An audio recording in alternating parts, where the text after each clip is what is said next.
All right, so I think we can get started.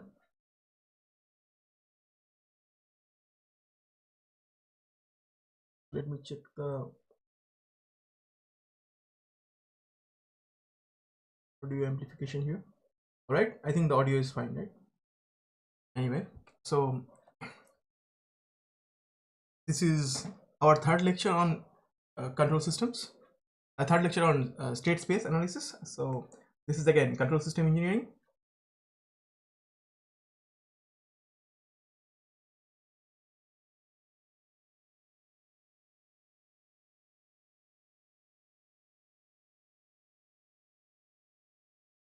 And this is, I think, this is part 24, I think.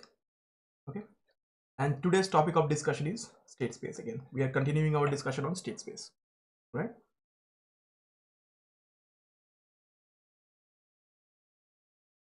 So this is part 3 of our discussion on state space. All right.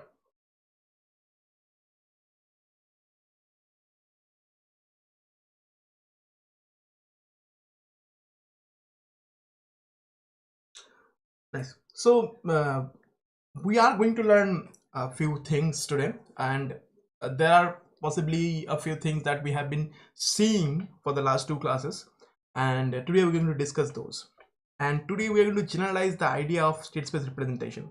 Okay, and we are also going to solve the state equation, right? So in today's agenda we have 2 topics.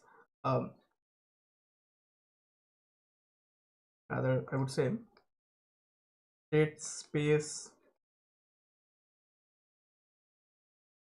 modeling for any continuous time LTI system, and so that is something we are going to discuss. And then solution of continuous time LTI state equation, continuous solution of the continuous time linear time invariant state equation. So these are the 2 things we are going to do today. All right, so with that said, let's start our discussion with a very simple system, right?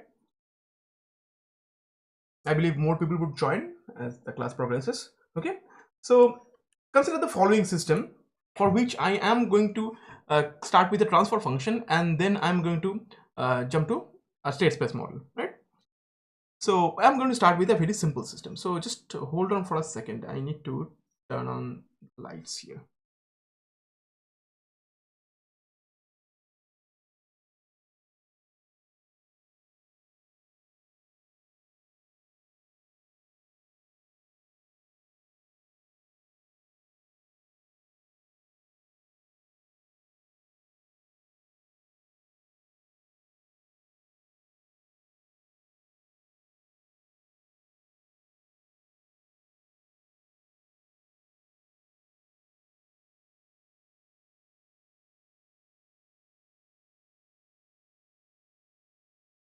All right.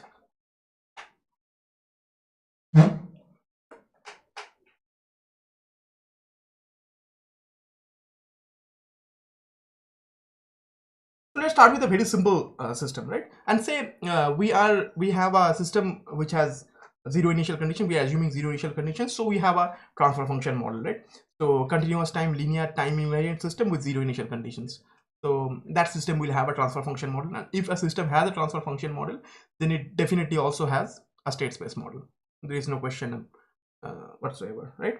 So let's start with a very simple single input single output continuous time linear time invariant system, and I'm also assuming zero initial conditions. So let's assume that continuous time single input single output linear time invariant system has the rather is described by the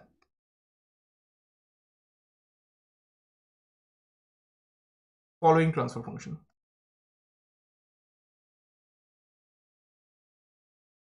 So the transfer function is same. GS is equal to 1 by, say, 1 by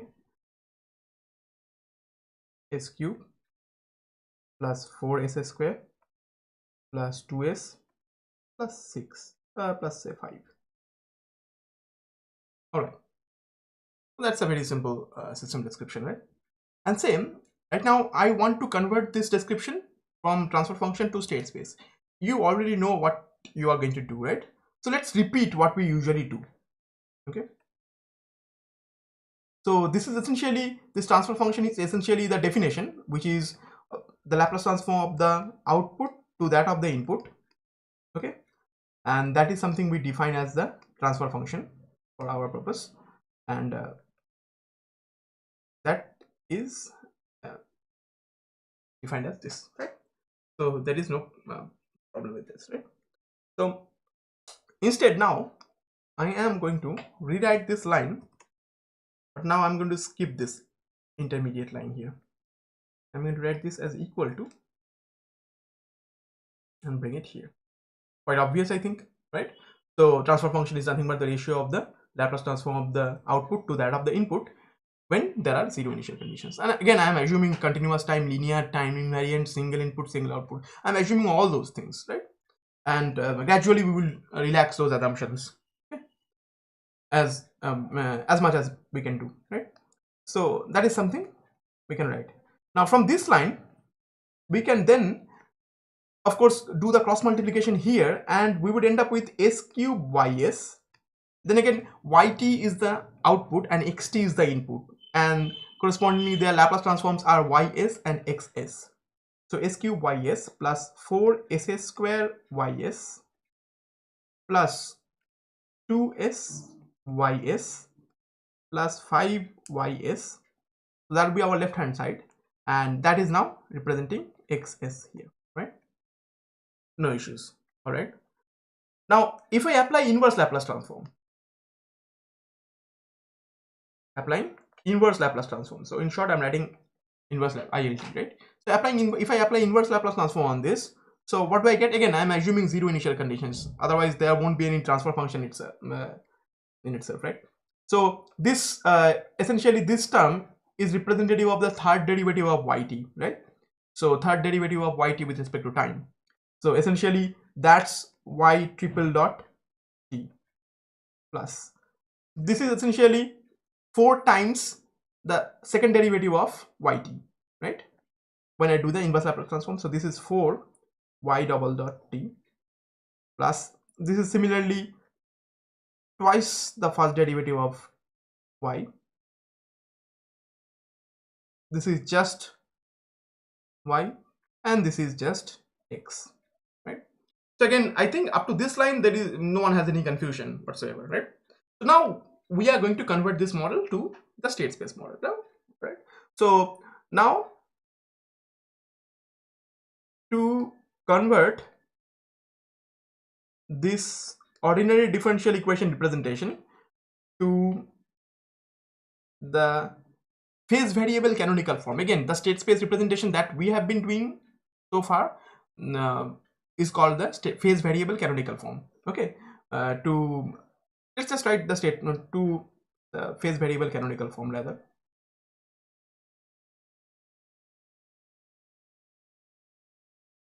Canonical form, let us assume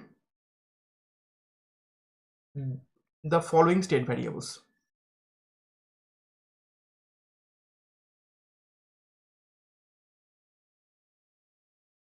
And there is just one more thing. We know that for our purpose, let's just to make sure that we are not confused, let's just write the output as u instead of just writing that as y, right? Instead of that, sorry, let's consider the input to be u. Okay, so that we are not confused, right? We are writing the input to be u, so that's just a nomenclature to make sure we don't have any confusion between the state variables and our traditional variables here, right? All right, and so that's ut. All right, so let's assume the following state variables. So this is the differential equation, again it's a third order differential equation, so we have to assume three state variables, and these state variables are going to be x1, x2 and x3, right? So x1 is the first state variable. So essentially all these are again variables with respect to time, so x1t technically, right? So you just write x1, no problem, right? x2 and x3, these are going to be the state variables, these three, right? And x1, I assume x1 to be y, right? To be y. So x1 would be y, x2 would be y dot, but in turn y dot is nothing but x1 dot, and x3 is y double dot, and in turn y double dot is derivative of y dot, which is again derivative of x1 dot. So essentially so derivative of, so y double dot is x2 dot, right? Because x2 dot is y dot, so that is how. And x2 dot is, since x2 itself is x1 dot, so x2 dot would be x1 double dot. So these are the state variables. Again, if you are doing it in Python, then the assumption would be just the other way around. This would be x3, this would be x2, this would be x1, and everything else will remain the same. Okay, all right. There is no issue here, right? So those are the state variables, right? And then we have the output. So the assumption is that the output is represented with y, okay, is nothing but just x1, the first state variable. So that's the output.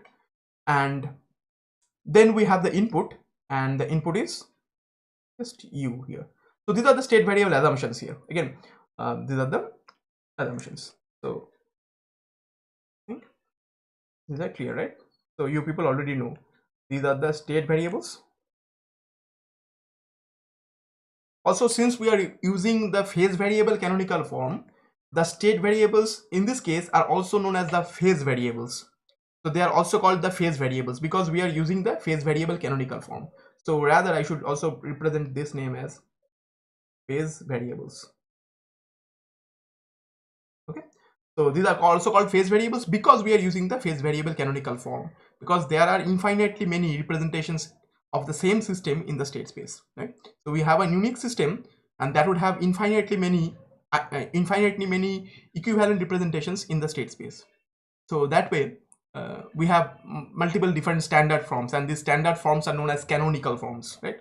So we have many different standard forms, and apart from that we have many non-standard forms, but they are all equivalent. Okay, so keep that in mind. So this is representing the output, and again, what we consider to be output, to be the output, it's entirely up to me, right? For example, for that mass spring damper system that you studied, you can consider the position to be the output, instantaneous position to be the output, or you can also consider instantaneous velocity to be the output.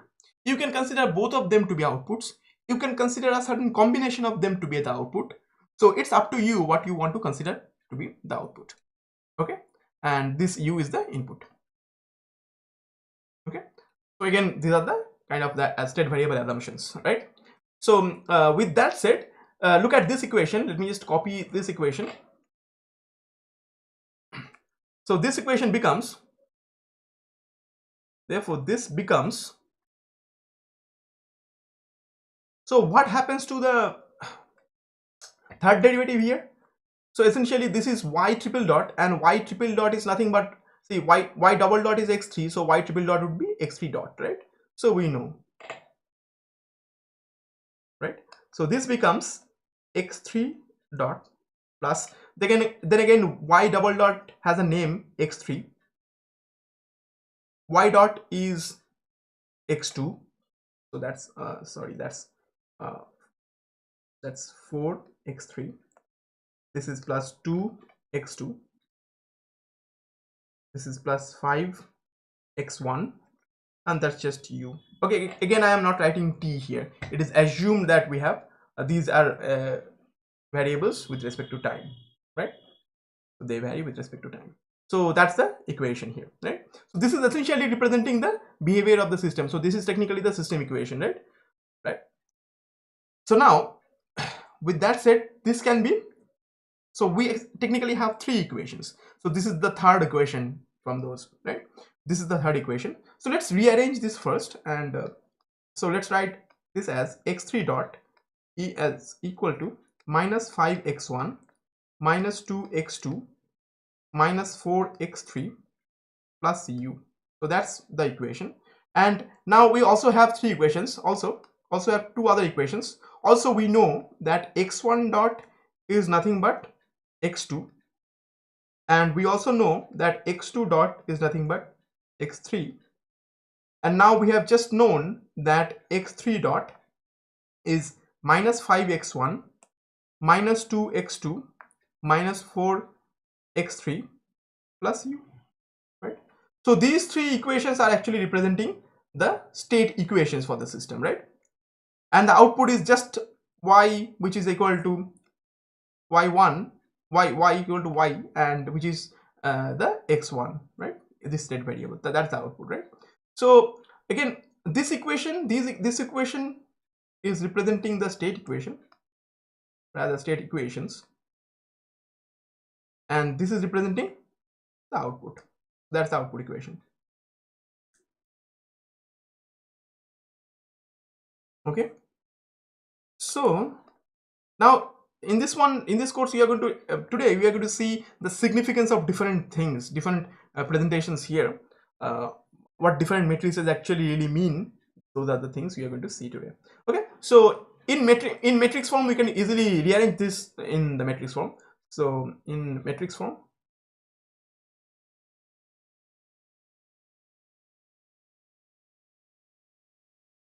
right, so we can rearrange these equations in the matrix form. So we would say then we would say that's the state equation. X1 dot, we have x2 dot, and we have x3 dot, and these are equal, this is the system matrix, okay, times the state vector.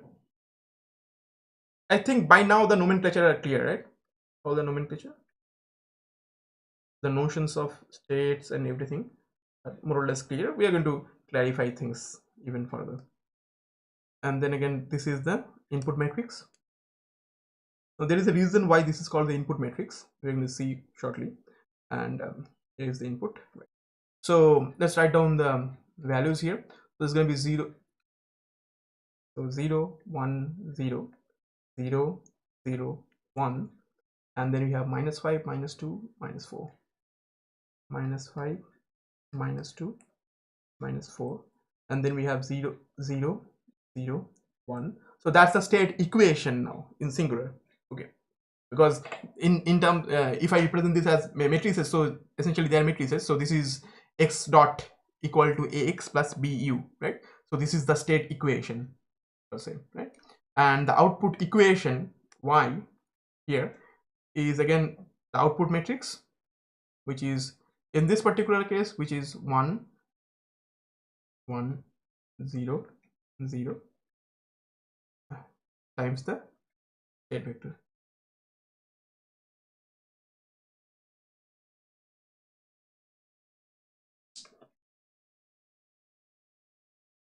All right, so that's the output equation. So this is the state equation, and this is the output equation. So this is one of many infinitely many state space representations for this system. So let's just recap for a moment what we have done. We had a system, right? So let's recap what we have done. We had a system that kind of looked like this, like a box here. Again, all the systems are presented with this black box. I don't know what is happening inside, but I at least know the relationship between the input and the output, at least in the frequency domain, right? So if the Laplace transform of the input is xs, rather us, and if the Laplace transform of the output is ys, I know that the relationship between them is defined by this transfer function. Okay, their ratio is what was it, 1425.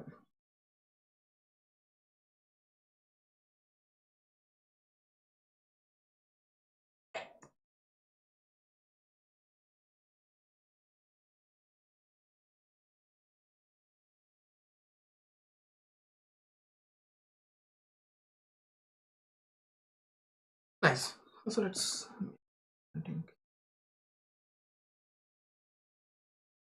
All right.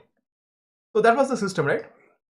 So it had an input, it had an out, it has an output, and of course D is 0 here. Someone is asking about D, so let's just write it down. So matrix D would be just 0, right? Because there is no D. And today we are going to see systems that have non-zero D matrices. So we have 0 U. So this is the D matrix here. That's the D matrix. And by now you know the dimensions of these things. Okay, so that's the D matrix, right? All right. So let's just keep that in. Right. That's nice, right? So now I'm going to show you a few things, but in order to do that, let me just copy and paste this for a moment. For a moment, let's just copy and paste this. Okay. So for this system, this is the state space model, right? I think there is no, you don't have any difficulty seeing this, right? All right. So there is no problem seeing this, right? Now, right now, I want to ask you a question here. Okay. So we have been assuming linearity, right? But what is linearity? In order for a system to be linear, it has to satisfy the condition of homogeneity and superposition. What is homogeneity? Homogeneity tells you that if I amplify the input signal, the output signal gets amplified by the same amount. If I amplify the input signal, the output signal gets amplified by the same amount, right? No issues there, right? So if I write 2 here, I get a 2 here, just like that. So right, so if I multiply the input signal by 2, then the output also gets multiplied by 2. So that's obvious, right? Not just in the frequency domain, because of linearity, everything works this way. So if I multiply, scale up the input or scale down the input, the output gets scaled by the same amount, right? Same scaling factor here. So if I multiply the input with 2 by 2, the output also gets multiplied by 2. So that's unquestionable here, right? Because of linearity, right? The homogeneity principle holds, right? No confusion whatsoever, right? So now let me just ask you this question. Say for example, for this system, just say for this system, if say the input is something, I do not know what the input is, but let's just say the input is something, okay? And for that, let us just say the output is just a sine wave, okay? The output is something, again, something, okay?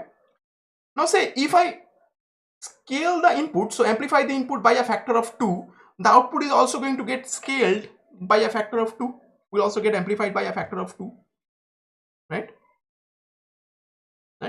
What else would you think would happen? Nothing, right? So if I amplify the input, the output also gets amplified. Now the thing is, this just does not happen for this simple looking outputs and inputs, right? Whatever input I apply here, and subsequently I would get an output. So if I scale the input, scale that particular input, I would get that particular output, only a scaled version of it, right? Amplitude scaling will happen, right? If I multiply the amplitude here by 2, the output will be multiplied by a factor of 2. So the amplitude will essentially become twice, right? So that essentially I can multiply k here, and that gets this multiplied with k, right? I think this idea is clear. This is coming from the principle of homogeneity, right? Now let me ask you this question. When I applied an input of xt for this system, the output turned out to be, when I applied an input of ut, again ut is not nothing, ut has got nothing to do with unit step here. It could be unit step, but it is a generic input. Again, we are using the state space terminology here. The output is yt, right? When the input was ut, the output was yt. We know that if I multiply the input by a certain factor, say 5, the output will also get multiplied by that same factor, 5, right? No issues there. But now tell me, this system gives me this output. So when the input is ut, the output is yt. Tell me what would be the, so here I had 1, but tell me what if I have 5 here? Instead of having 1 here, what if I have 5 here? So what would the output be if I have 5 here? So what would the output be? So when I had 1 here, the output was just y, right? But if I have 5 here, do tell me what that is, what the output would be. If you have now, if you find it difficult to understand, then let me simplify this even further for you. Okay, Let me take this system, put it aside, and I'm asking that if this is 1, I'm telling you, if this is 1 and if the input is ut, the output is yt. Now let me take the same system, and here instead of 1 I have a 5. I'm asking you what the output is going to be. Someone is asking why we amplify input. Our aim is to get the amplified output with normal input. Why we need to amplify both? No. The point being, if I amplify the input, the output gets amplified by the same amount, right? So if I scale the input, the output gets scaled by the same amount. So that's the point here. Okay, it doesn't mean we need to do that. Okay, that's the point here. So the point being, if I amplify the input by a certain factor, or right, whatever scaling factor I put in the input, that scaling factor directly reflects at the output without any problem because of homogeneity. Now tell me what the output here could be. So these two are different systems again. These two are different systems. These two are different systems. This is the system, this is another system, and both of them are having the same input. And the only change is that here in the numerator I had 1, here in the numerator I have 5, right? And the input here was ut, here also the input is ut. The output here was yt. What output do I expect here? What output do I expect here? We have knowledge of this system, right? We have knowledge of this system that if this is the transfer function, then if the input is ut, the output is yt. Now for this transfer function, if the input is ut, what's going to be the output? What do you think is the output going to be?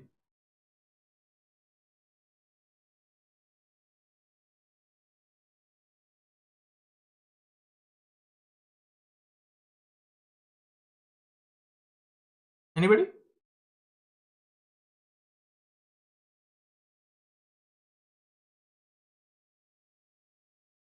Yes, exactly. That's the point. You are saying that the output is going to get multiplied by 5. Let me show you another way in which this is true, really. Because let you see that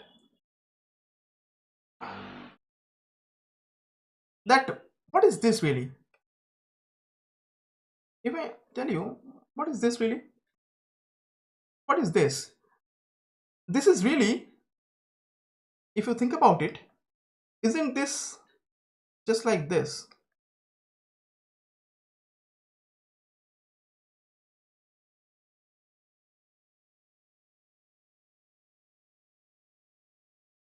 So you have studied block diagram algebra, but do tell me, isn't this system equivalent to this system? Yeah, someone has already got the final answer. Where I'm going with this, right? So this system is identical to this system, right? Because we can multiply transfer functions if they are cascaded in that way, right? Again, all these things come from linearity, right?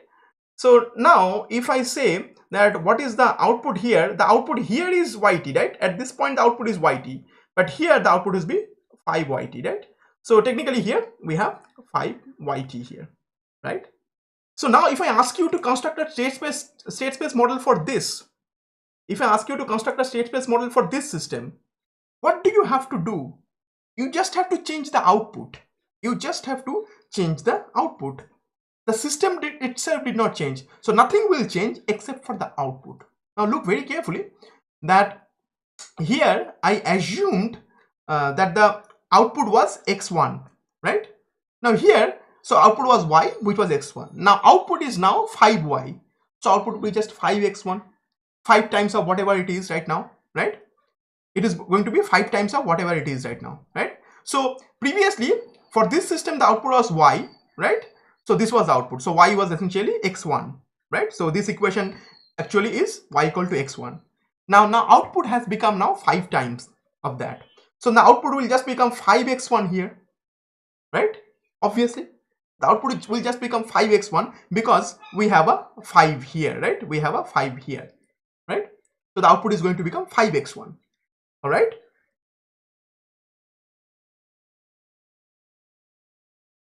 All right. Nice.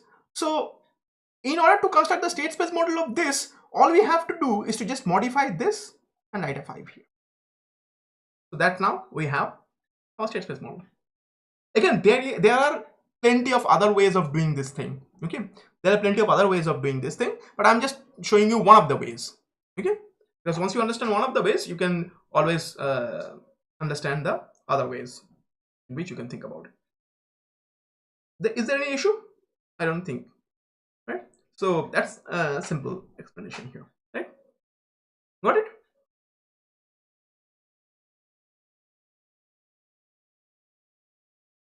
All right.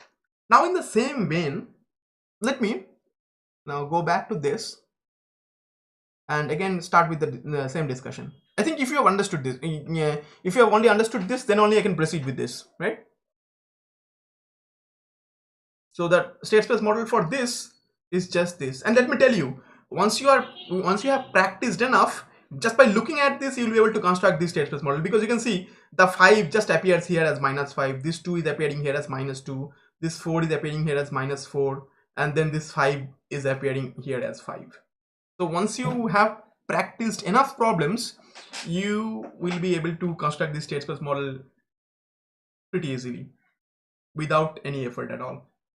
Okay, and that was the purpose of the phase variable canonical form. Okay, so phase variable canonical form is an easy to construct state space model. Okay, but the other canonical forms are not that easy to construct. Okay, relatively speaking, but they have their other purposes. Here, this state space model is easy to construct mostly, for the most part. Okay, and also there are certain insights that we can get from the state space model here. Okay, no problem. If you are late in joining, you can always after the end of the class, you can always go back to the beginning of the video and watch whatever part you just missed. Okay. All right, so that's fine, right? I think. So now let's take this system once again and ask you a very simple question now. So that is the system we have. And now again, let me. Okay, fine. That was the system, right? And what was the original state space model? The original state space model was this. So here we had a 1 here. I had a 1 here, right? So that was original state space model. Now let me ask you this question. If this is the scenario here, if I have 1 here, the output is yt, right? That's fine. Now, the principle of linearity does not only hold for simple operations like scaling and anything, right? Scaling and things like that. Because of linearity and homogeneity and superposition, essentially linearity, the thing is, if I integrate the input signal, the output signal will also get integrated. The meaning is, if for ut the output is yt, then if I send in the integral of ut in the input, the output will be the integral of yt. So if I send the derivative of ut, the output will be the derivative of ut. Okay, get it? So if I send in the integral of the input times something, say 5 times the integral of ut, the output will be 5 times the integral of yt. If I send in, say for example, 5 times the derivative of ut, the output will be 5 times the derivative of yt. Okay, right? So whatever operation happens here, exact same thing will reflect here because of linearity of the system, because the system is linear. Okay, linear and time invariant. Because of that, that's gonna happen. Okay, again, we are bringing all the conditions back to some extent, but the understanding is, I think, pretty clear, right? Again, as I told you, that we are going to consider linear time invariant systems. Okay, only conditions that we are going to relax are the zero initial condition and the single input, single output assumption. Okay, that wasn't a condition really. Again, just an assumption. Now my question with this is that if I differentiate the input here, the output also gets differentiated now, right? So my question is this: if I take this system now, okay, and ask you this, now instead of this 1, what if I have an S here? What is going to be the output? The output is no longer going to be Y.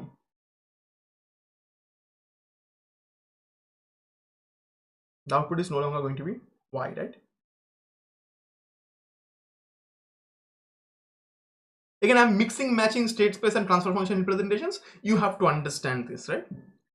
I'm mixing and matching state space and transfer function representation. This should really be US. This should really be YS. But again, you get the point, I think. This is indeed just a system. Okay. All right. This is the question. Now, what if I have this? Obviously,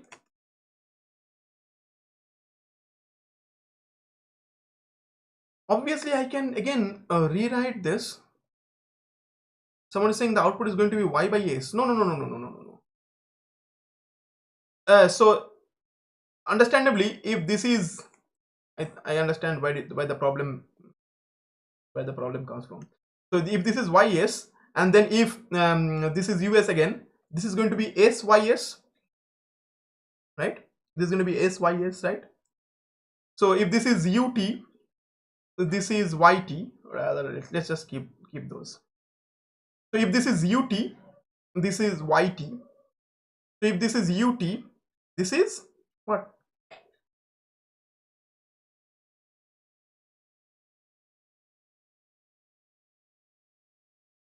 So if this is SYS, so if this is S, the output is SYS. So what is it in time domain? What is it in time domain?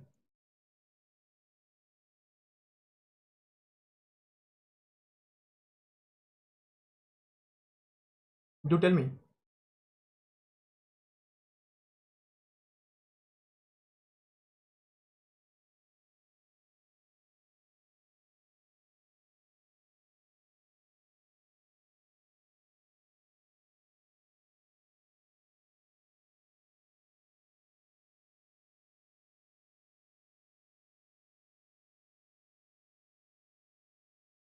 What is the inverse Laplace transform of SYS? Why is it taking so long? What is the inverse Laplace transform of SYS? Yeah, right. So this is going to be Y dot T, right? Y dot T. So if I have an S here, this is turning the output to this, right? So with that said, now think about this. Now think about the output equation. So again, what changed? The output changed. Now what happened to the output equation? Originally here, the output equation was y equal to x1. Now what is the output here? Y equal to, the output equation is the derivative of whatever the output was, right? So here originally the output was x1. So that was in the state variable representation, that was x1, right? Now here, what is the output? This is x1 dot, right? The x1 was the output of the original system, original description here. X1 was the output. Now here, what is the output? Derivative of that, x1 dot, right? X1 dot is the output. So in turn, what is x1 dot? I know already by means of my definition, x1 dot is x2. So what is the output? Output is x2, right? Instead of x1 being the output, so we originally had this. So x1 was the output. Now the output would be 0 and then 1. So output is x2, because x2 is x1 dot, and that's the derivative of the original output here. See if you have any query.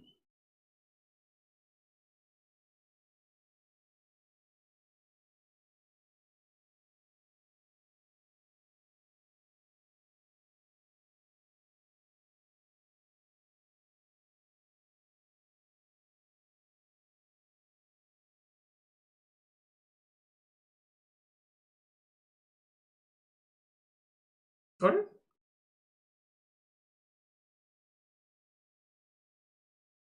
With that said, let's just say instead of being s, let us just say this is 3s. Then quite obviously in the transform domain this is going to be 3sys, which means 3y dot, which again in turn means 3x1 dot. So which in turn means that output in my output equation is going to be 3x1 dot, but 3x1 dot is just 3x2. So this is just going to make it 3. Got it?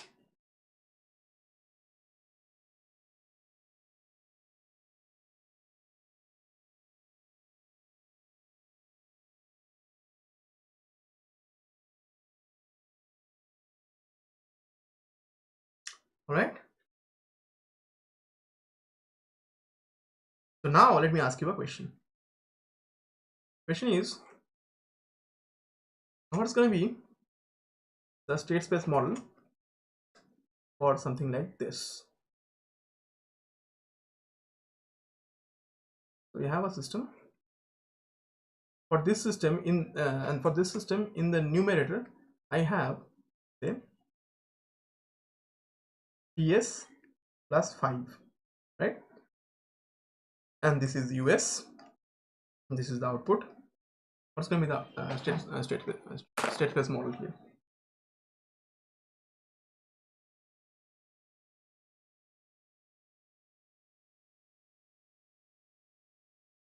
Think about it. See, this model, since we understand block diagram algebra, we can say this is equivalent to this model.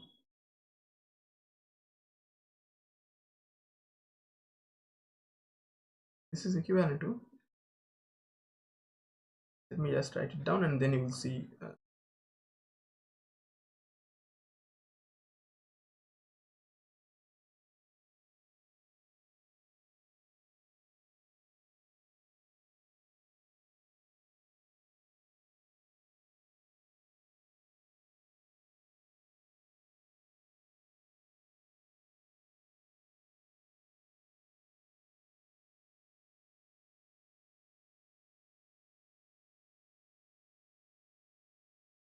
Okay, someone has already gotten the answer, right?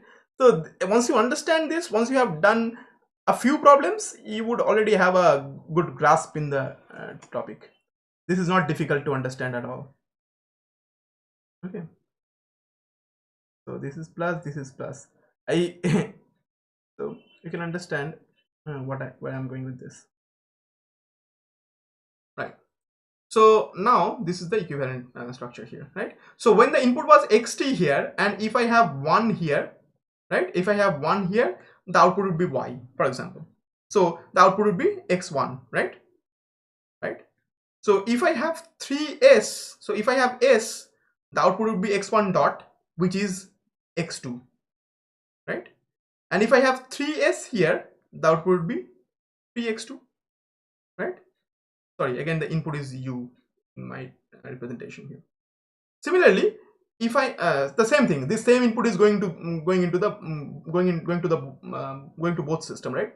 If this is 1, then again output is y, which is x1.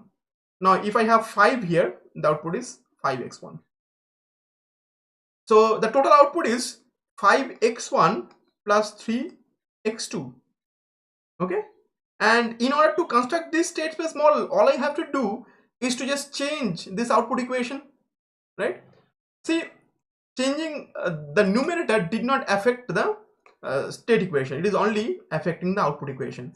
So in order to get this equation, so now my output is just y equal to 5x1 plus 3x2, right? So how do I construct 5x1 plus 3x2 as y?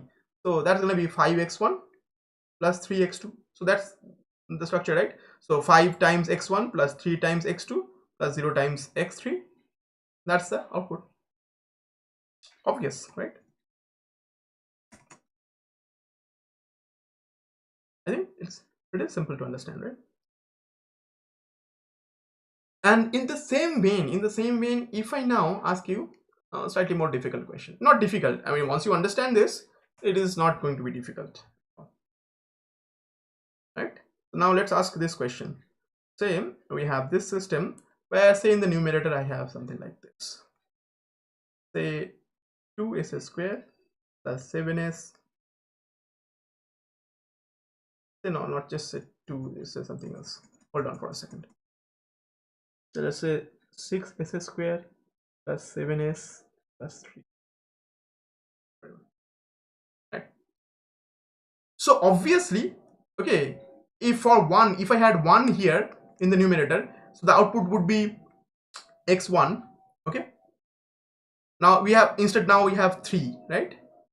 So for that, the output would be for that 3, the output is going to be 3x1. Okay, right? Now plus now we have 7s. So for s I would have x1 dot as the output, but now I have 7s, the output would be 7x1 dot. So 7x1 dot, right?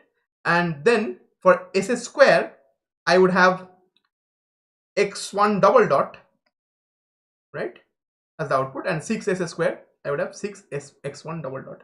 Now which is equal to 3x1 plus 7x2 plus 6x3. So that's my output equation, right? So if that is my output equation, then I can just happily write this as y equals, so that's the output equation. So all I now have to do is change the output equation once again. So take this and construct this, and the output equation will now become 3, 7, 6. So the output matrix will become 3, 7, 6, right? We'll have 3, 7 and 6. Right? So once you understand the underlying idea here, constructing a state space model, at least in the phase variable canonical form, is nothing short of simple, right? It's very simple, really simple.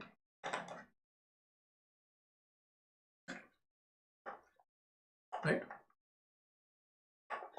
Again, this is happening because we are assuming linearity. Otherwise none of these would have happened.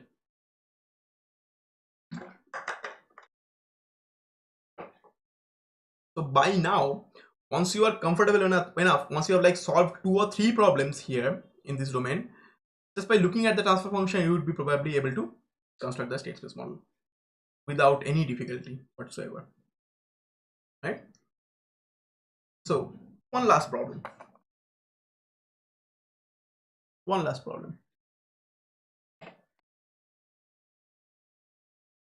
Let's take the same system here. Okay, let's take the same system here, and now let's make this slightly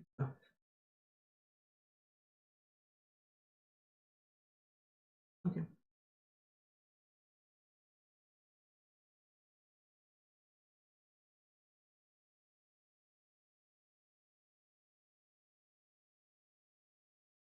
And say I now have a cube term here. Now already those who are following along, you already understand, okay, you already understand that for these three the output would be 3x1. Because of this one, the output would be 7x2. For this, the output would be 6x3. So let's just write those down. So the output equation again, y is going to be 3x1 plus 7x1 dot plus 6x2 x1 double dot plus 2x1 triple dot, right? Now if I rewrite this simply becomes 3x1 plus 7x1 dot, sorry, x1 dot is x2, 6x3, right? x2 x1 double dot is x3, plus then I have a problem. The problem is that I don't have a state variable representation for x1 triple dot. Notice very carefully, x1 triple dot is x3 dot, right? x3 dot. But in my output equation there is no x3 dot. But here in the state variable representation of the output here, I need to have an x3 dot, which I don't. So I have a problem here, right? So now the trick that we have done so far will not work, okay, without any modification here, because I don't have x3 dot in the state variable matrix here, right? In the state matrix I don't have x3 dot, right?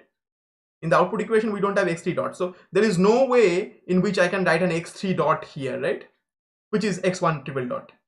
So this term cannot be written here in the output equation. So we need to do something here, right? In the currently what we have done so far, based on that knowledge, this equation cannot be written in the output equation. If this was up to this, we could have written 3, 7, 6, like just like that, right? Just like what we have done before. But now we have an extra term here, which is now problematic for us, right? Which is now problematic for us. We do not have any scope currently. With the current knowledge, we cannot do anything with this. But can we? Let's use uh, polynomial division. Okay, let's see.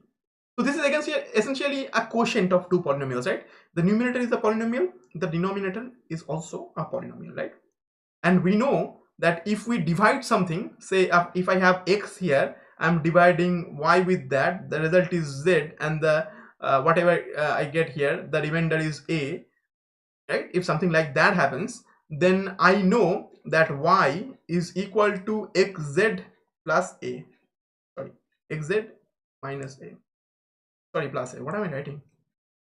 Xz plus a, right?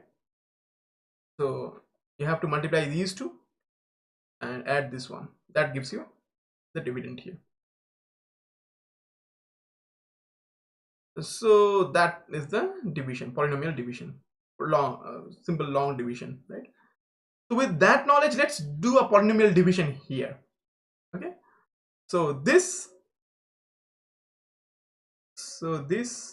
cannot be put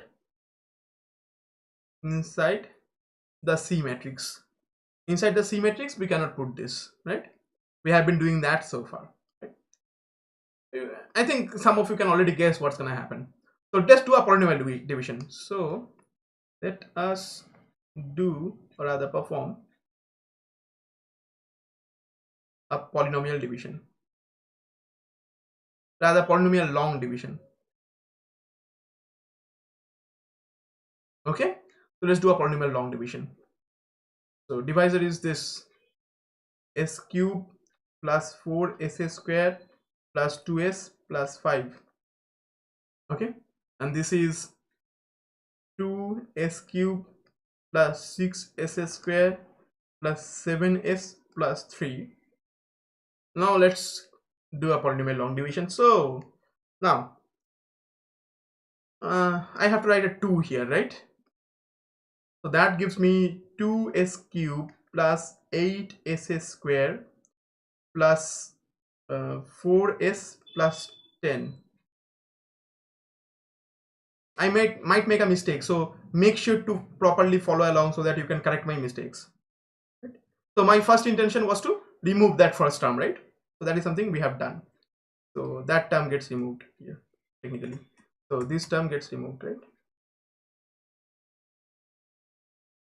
So now we are left with minus 2s square plus minus 2s square plus it is 3s minus 7, right?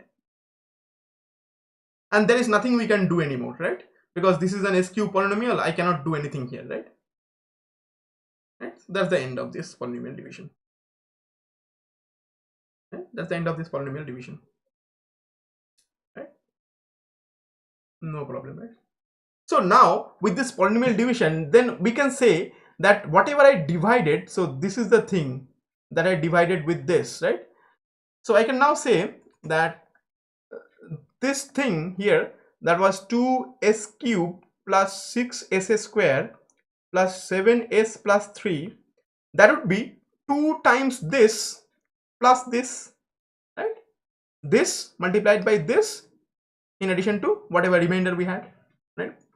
So that it is going to be 2 times s cube plus 4s square plus 2s plus 5 plus this factor minus 2s square plus 3s minus 7, right?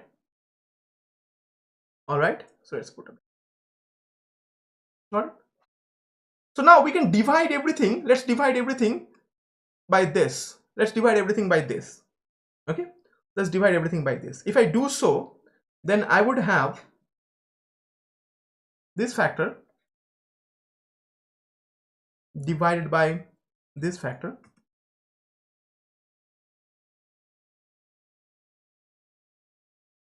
Hold on. equals 2 plus, I'm dividing both sides with this factor, right? Plus I have this factor. You can just follow along properly and let me know if I make any mistake, because I'm very good at making calculation mistakes.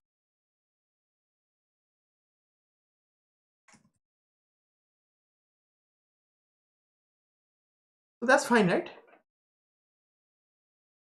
But what was this? What is this? This was nothing but the original transfer function we were talking about, right? This was nothing but the original transfer function we were talking about, right? So we can, instead of that, we can now, instead of this transfer function, we can say that that transfer function is this instead. See, that transfer function is just this, right? No problem, right? So now take this. Let's take this again. Just recall that we had this system, right?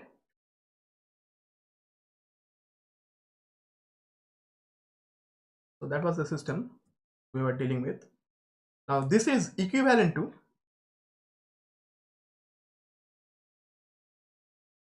now this is equivalent to this system.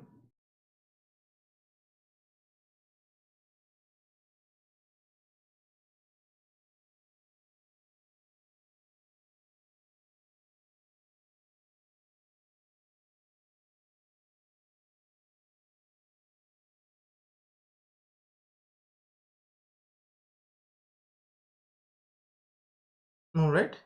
So this is equivalent to this. See? Tell me if there is any confusion.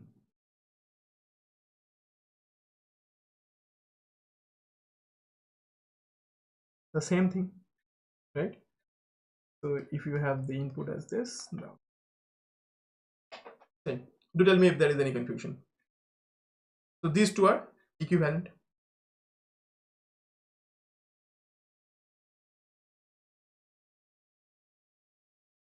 Okay, someone is saying -7 3. Yeah, of course you have this, but what happened to this 2?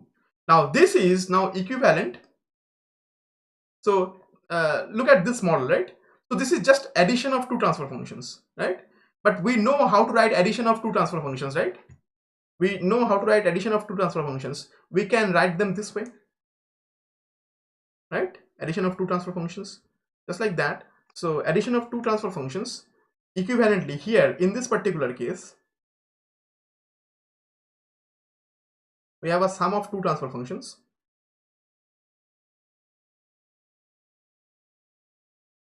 right? Now one of the transfer functions is this, right? One of the factors is this. So I can just copy this and paste this, right? That's one of them, and there is another 2 here, yes, right? So the system that we started with, so this was the transfer function we started with, this is equivalent to this, and this is equivalent to this representation here, right? All right, so let's now see what we mean. Now these are all equivalent representations, right? So instead of all these, if I had 1 here, right, the output would just be x1, right? Forget about this also, output would just be x1, but that is not the case here, right? So this is it here. So here for this one, for the transfer function here on the top, okay, the output is going to be -7x1 plus 3x1 dot plus minus 2x1 double dot, right? Because of this, right? So now of course that's the equation here, right? So again we know x1 dot is nothing but x2 and x1 double dot is nothing but x3. Okay, so that's the output from this.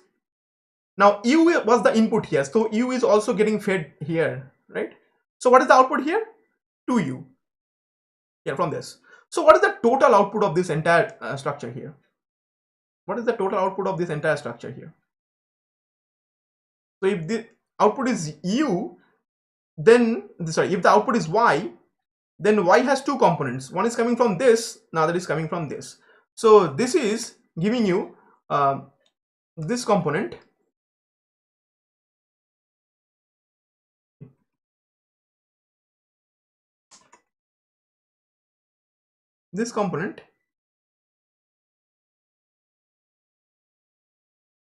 okay, then plus 2u, see, that is coming from this.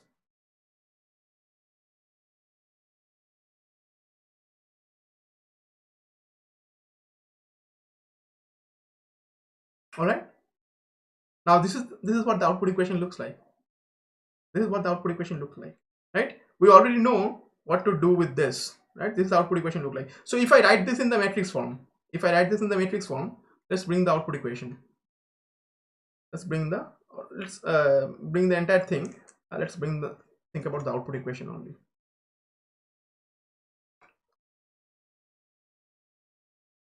Okay. So the output equation is minus 7x1 plus 3x2 minus 2x3. So I know what to do here, right? So again, nothing happened to the state equation. So minus 7 plus 3 minus 2. So minus 7 plus 3 minus 2, right? And then I have plus 2u, right? Plus 2u. So where would that go? You can see that is where it is.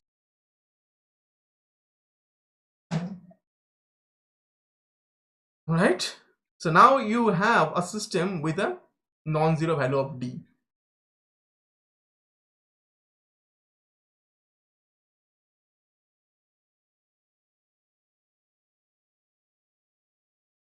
Right? Now you have a system with a non-zero value of d.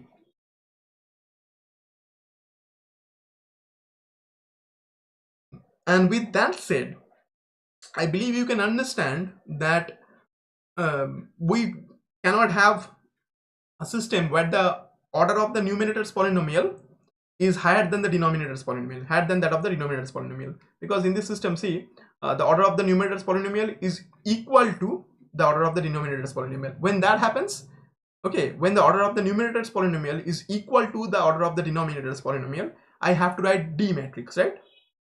But if the order of the numerator's polynomial is higher than the order of the denominator's polynomial, for example, if I had x to the power 4 in the numerator, then I would have x1 quadruple dot, right?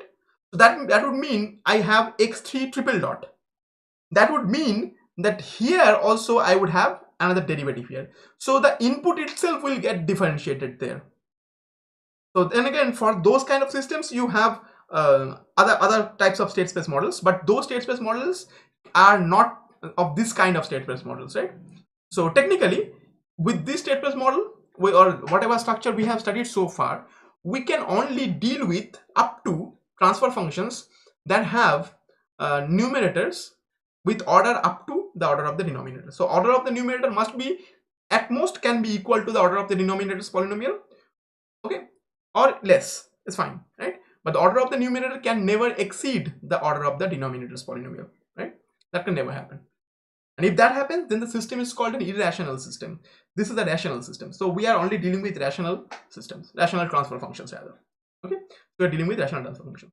So with that said, I believe if I give you any transfer function, just by looking at it, you should be able to construct the state space model. So I will leave that for you as an exercise, and I'm going to give you two problems as such. Okay, so with that said, these are going to be exercises.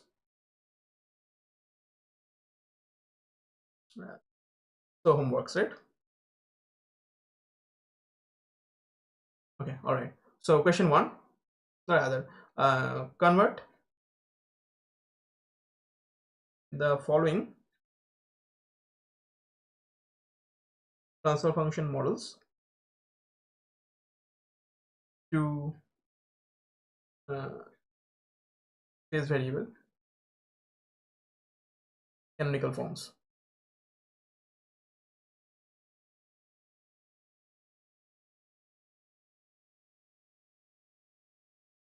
All right, canonical forms, and say we have a transfer function g1, okay, and this is 7s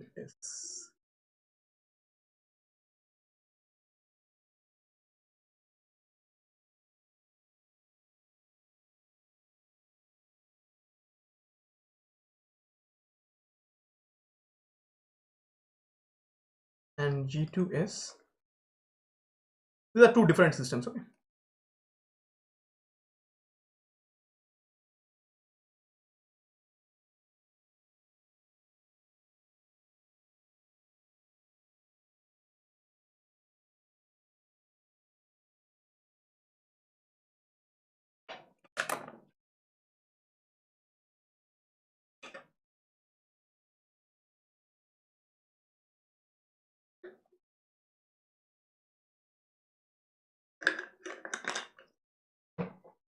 Okay.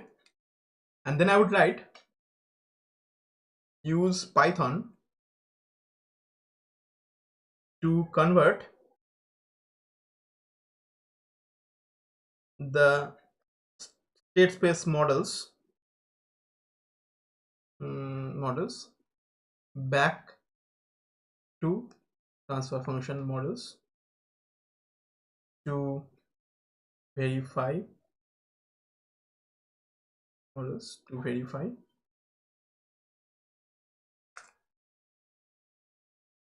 your results. Okay. All right. So I think you'd be capable of doing this, right? Tell me if you have any query.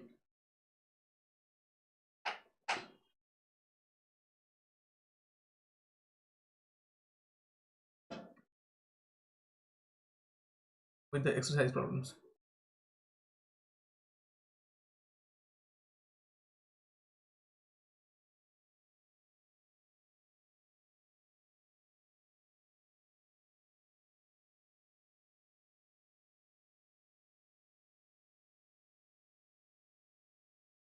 Right. Nice. Now, with that said, we have kind of concluded the discussion on how to convert transfer function models from to state space models, right? So now let's go to the next topic. Next topic in today's agenda. So now we are solving solution of or two of the continuous time linear time invariant state equation. See, I am writing this as in singular. Okay. So I said at the very beginning, don't worry about the syllabus. I said at the very beginning that the state space model actually makes the modeling technique uniform, right? If you have a transfer function model, not only you have many conditions unnecessarily rather, okay, many complicating conditions, but the thing is that for a particular system you have a particular technique, then for another system you have another technique, then for one other kind of system you have another technique to be employed, right? So there is no one uniform way of doing everything, right? Okay, thank you very much. Someone finds my videos very useful. Thank you for that. And so we said so in the very beginning I mentioned very clearly that Darloff Emil Kalman, he actually, one of the intentions was to relieve all the restrictions that we have imposed on state space, imposed on transfer function models like linearity, time invariance, and as such, right? And then alongside that, figure out or find out a uniform modeling technique, so kind of we are going to find out one technique to rule them all. So that is kind of the way we think about when we do modeling and analysis in state space, right? So the idea is that it will be easy for computers to understand, it will be easy for us to implement in a computer, right? And in fact, if you ask a system, for example, if you ask Python to solve if you ask Python, MATLAB, or any of these software to calculate the step response, or any time response, for example, from a transfer function model, what it internally does, it kind of represents the transfer function model to an equivalent model that is very close to a state space model. Okay, I won't say a state space model, but something very close to a state space model, so that some uniform differential equation solvers can be used to solve those differential equations technically, right? Because transfer functions are technically representing linear ordinary differential equations, right? So that is something we do, right? because to basically find or rather figure out a uniform way of doing it, right? You cannot just keep go on telling your computer program that if you have this model, then do this, then do this. All those techniques, I mean, those usually very easily become a hectic process, right? Just to keep just to get rid of those problems, okay, alongside what, so here again we are not relieving the condition of continuous time and linear time invariance, right? So we are assuming those, okay, but we are just relieving the condition of initial conditions, right? We are not assuming any initial condition for our system for this one, okay? So now recall that the state space state equation was x dot equal to ax plus bu, right? So that was the state model, right? State equation, and the output equation was y equal to cx plus du. Again, I'm underlining everything because these are either matrices or vectors, right? And I'm not considering single input single output system here. All right, so now understand that this is the only differential equation we are dealing with. This is the only differential equation we are dealing with. Again, for today's examples, say for today's examples, this is your x dot, okay, derivative of the state vector. So this is your state vector, this is your matrix A, this is your matrix B, this is your input vector. Here input is a scalar. This is your output vector. Here output is also a scalar. The output matrix multiplied with the state vector, and here this is 0D essentially. The what am I writing? It is gonna be D, the output matrix, times the input, right? Again, just one thing I just skipped, I think. Okay, you now I think understand why this D matrix was called the feed forward matrix. So technically this part from the input, so this is essentially the amount of input that is directly reflecting at the output. This is the amount of input that is getting directly reflected at the output, right? So that is why it's called the feed forward matrix, also called the measurement matrix, because in this way, using the matrix D, you can kind of measure the input itself. Okay, so this is often called the feed forward matrix. Some people call this the feed through matrix. So technically this is the amount of input or the part of the input that gets directly fed to the output. Okay, that is why it's called the feed through matrix or the feed forward matrix or the measurement matrix. All right.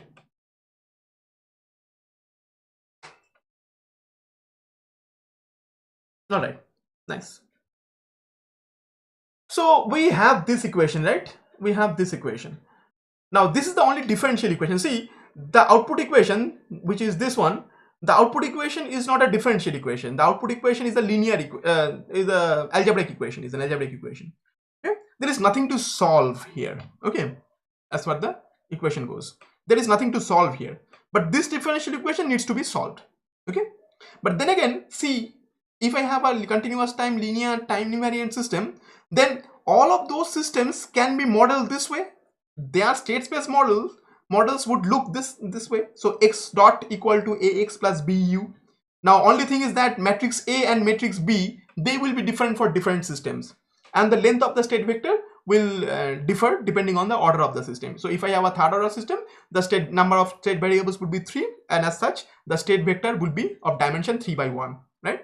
So that would be a 3 cross 1 matrix, just like that. And similarly, number of inputs will determine the dimension of U, and as such dimension of B. Okay, so A and B, and here C and D, A, B, C, D, these 4 matrices actually represent the behavior of the system. So if I say what is the state model, essentially in order for you to figure out the entire state model of a system, continuous time LTI system, you just need to know matrix A, B, C and D, and they are constant matrices, right? So A, here this is A, this is B, sorry, here this is A, this is B, this is C, and this is D, and these are all constants. See, this is a constant matrix, this is also a constant vector, constant matrix, or scalar. These are all constant values, right? So you can see that this knowing A, B, C, D gives you the entire knowledge of the system in the state space, right? So again, this is the differential equation. This is the differential equation we are solving. So before we can actually solve this differential equation, let's see, instead of considering them to be vectors, what if I consider them to be scalar quantities? So what if x, instead of being a vector, what if x was just a scalar quantity and I have the derivative of x? So just like that, dx dt. Okay, just derivative of x. So now imagine this is a scalar quantity and here I have ax. A is a scalar quantity, x is also a scalar quantity, plus bu. B is a scalar quantity and u is a constant input, right? So here, just to make sure that you are not confused, t is a function of time, okay, a is a constant, x is a function of time, of course, sorry, what am I saying, x is a function of time and u is a function of time. So a and b are constants. So I can rewrite these equations in this way. So if I think about this equation in as a scalar equation, then that would be kind of the form here, right? So let's get rid of all these and imagine this. Imagine that we have an equation that looks like this. Derivative of y equal to a times, sorry, derivative of x, what am I doing? Derivative of x equals a times x plus b times u, where again u is the input here. So that's the state equation, right? Now again, the funny thing is that that would be the state equation, or that would be the kind of the look of the state equation if the system is the first order system, right? For the first order system, that would be the look of the state equation, right? So imagine first order, imagine the state equation for a first order system. Again, CISO LTI system, okay, CISO LTI system, CISO CT LTI system, right? Looks like this.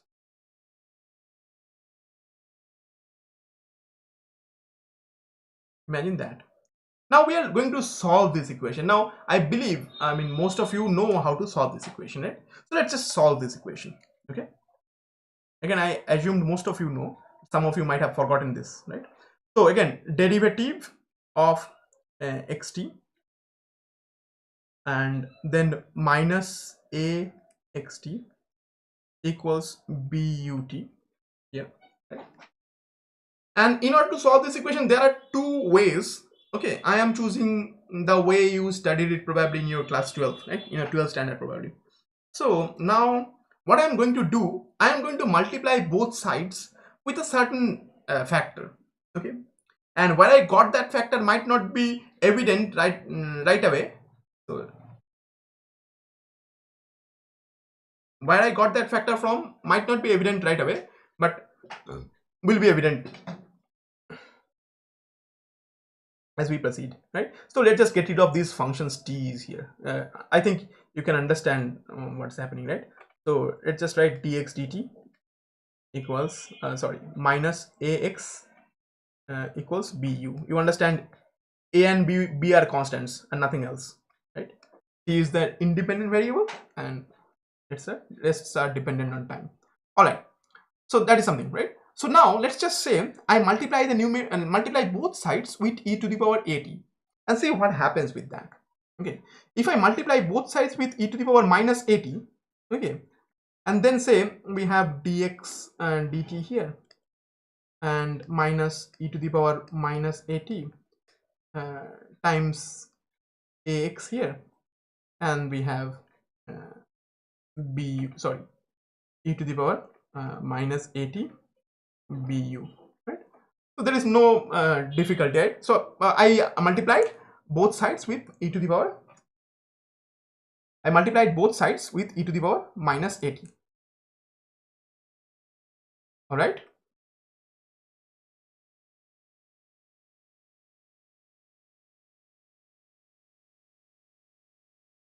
all right. So now what I did here, why did I do this? Why did I do this? Okay, I did this to achieve something like this. Okay. See, I'm saying, let's say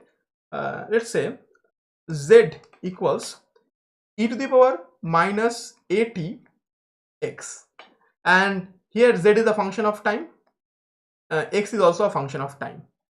All right, now let's differentiate the left hand side with respect to time.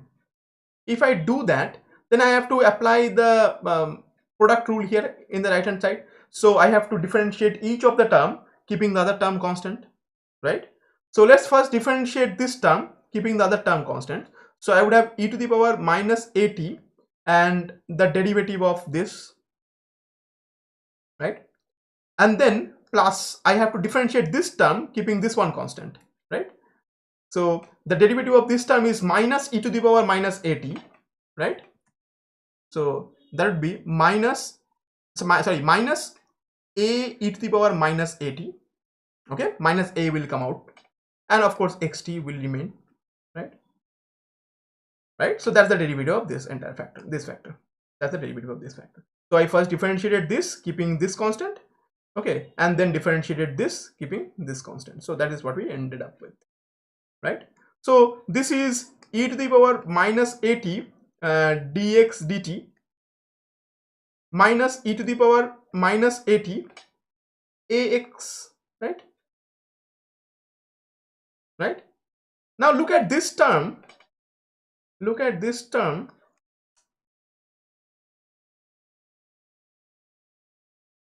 Look at this term here.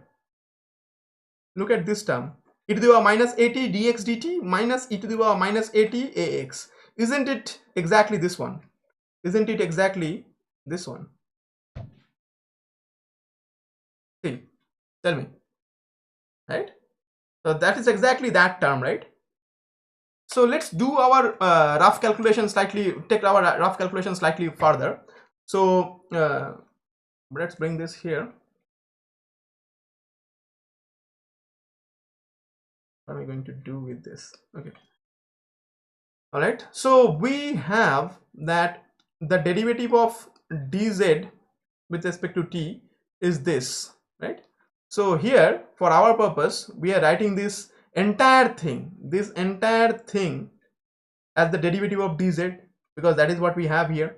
Okay, so I'm writing this as derivative of z with respect to t, and that equals whatever is there in the right hand side, e to the power minus 80 times bu. Again, u is a function of time, keep that in mind. But again, I cannot write z here, because what is z really? Z is nothing but e to the power minus 80 xt. So e to the power minus 80 times x. So this is derivative of z, right? This is derivative of z, and instead of z I have to write e to the power minus 80 xt, right? So instead of z I would have to write the derivative of e to the power minus 80 xt, right? Or rather e to the power minus 80 x, and that is this entire thing that I have underlined here. This entire thing is the derivative of e to the power minus 80 times x, and on the right hand side we have e to the power minus 80 bu, right? No confusion, right?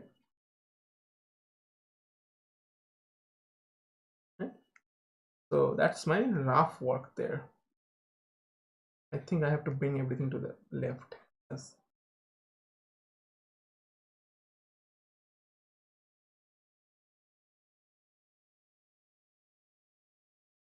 See, tell me if you don't understand some part of it.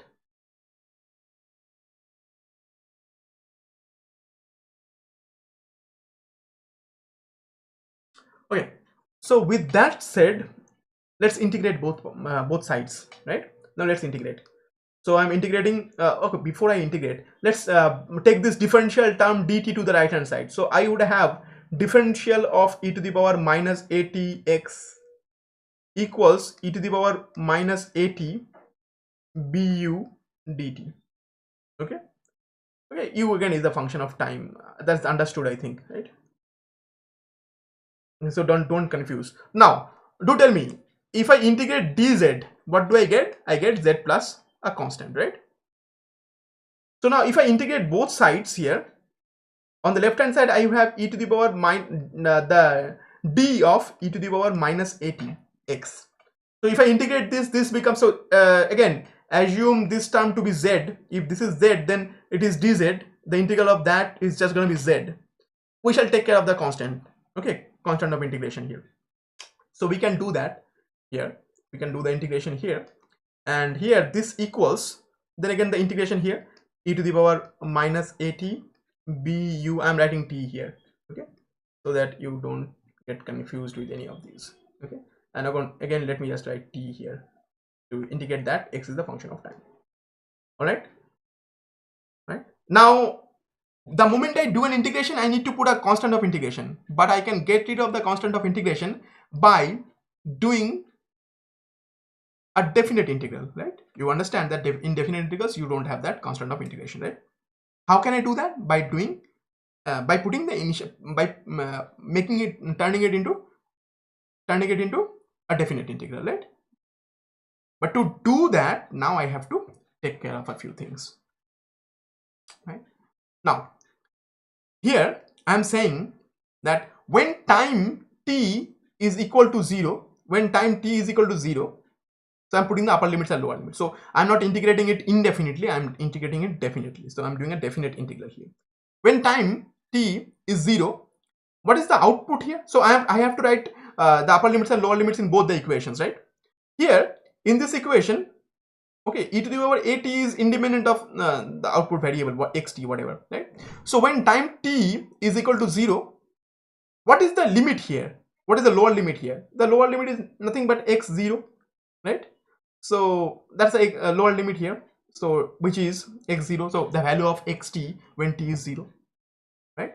And when time reaches the value of t, let me just put some gap here. And when time t, so here we are integrating with respect to time, huh? Right? And here we are integrating with respect to this term here, okay? And when time reaches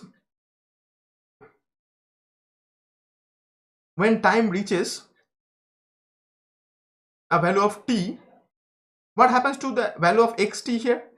Xt becomes xt, okay? At t, what is the value of xt, right?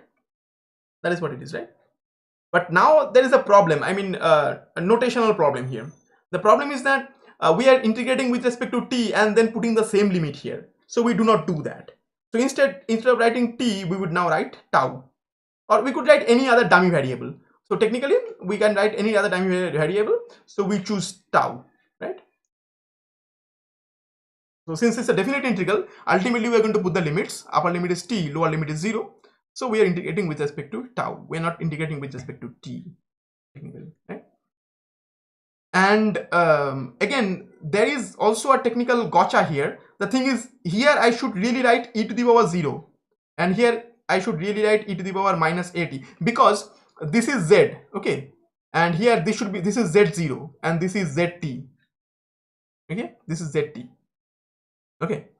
But instead of that, let us just make sure that we don't have any confusion, because I can always put the value of t and subsequently I will get the value of e to the power at.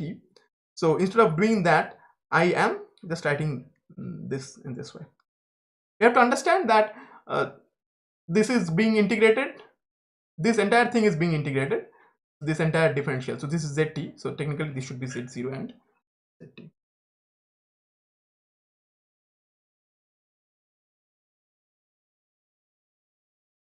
Okay, I mean there aren't the other method is of course application of Laplace transform. Okay. So why are you confused? Someone is saying I am confused at this point, but what point are you confused? I mean, did you not get this part? Did you not get the derivative part here? Did you not get the derivative part? Which part are you confused about? Tell me.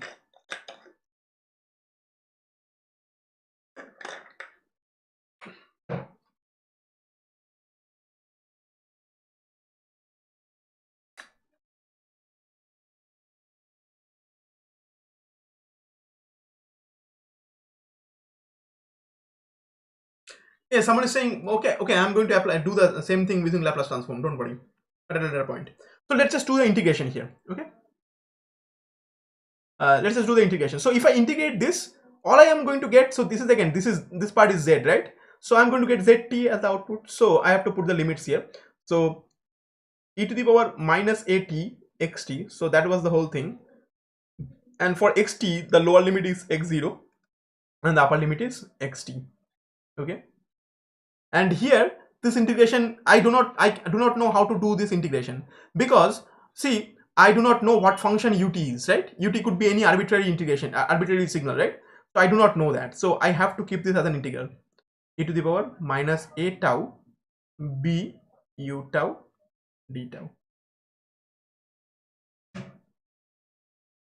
Okay, so you are confused, so ultimately you should be happy with the result. So put the upper limit and the lower limit, right? Let's put the upper limit and the lower limit. So if I put the upper limit, it becomes e to the power minus at xt and minus e to the power minus at x0.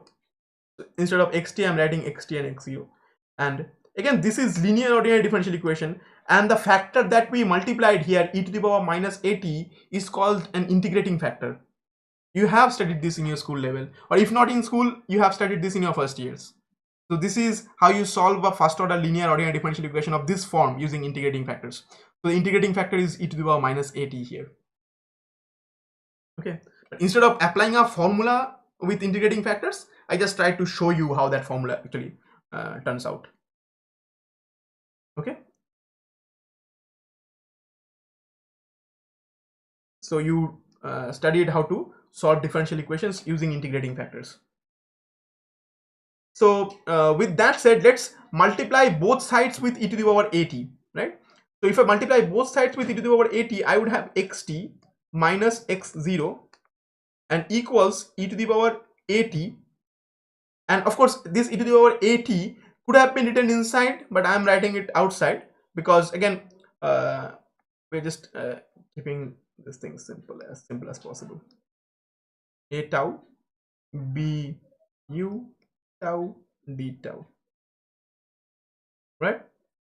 And such xt, the output is x0 plus e to the power a tau integration 0 t.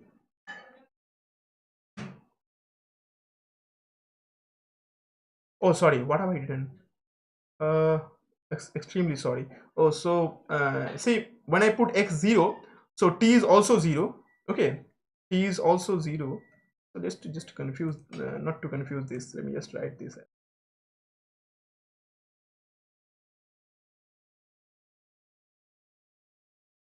Okay, so this is just x0, right? So if I do the multiplication with e to the power at, I do have some other terms here. So if I do the multiplication with e to the power at,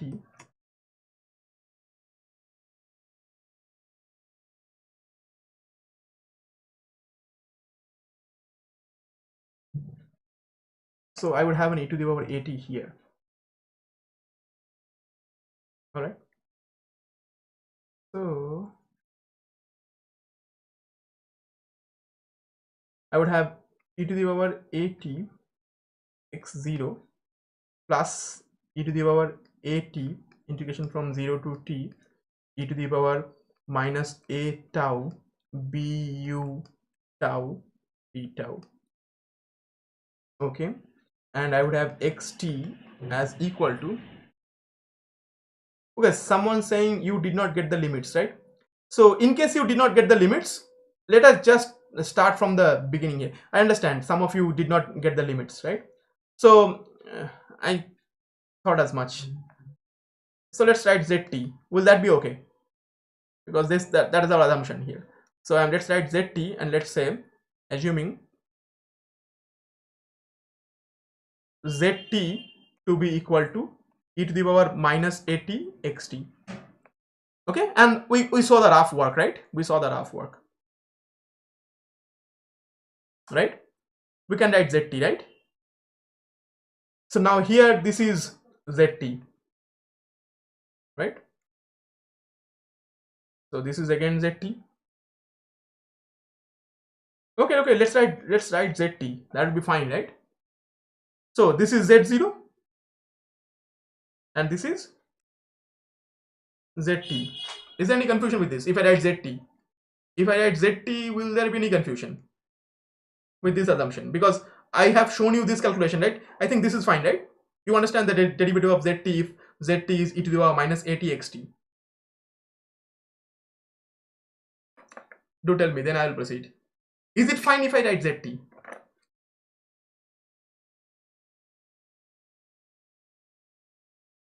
Will it be fine if I write zt here in these places? In these places, will it be fine if I write zt? Answer me that.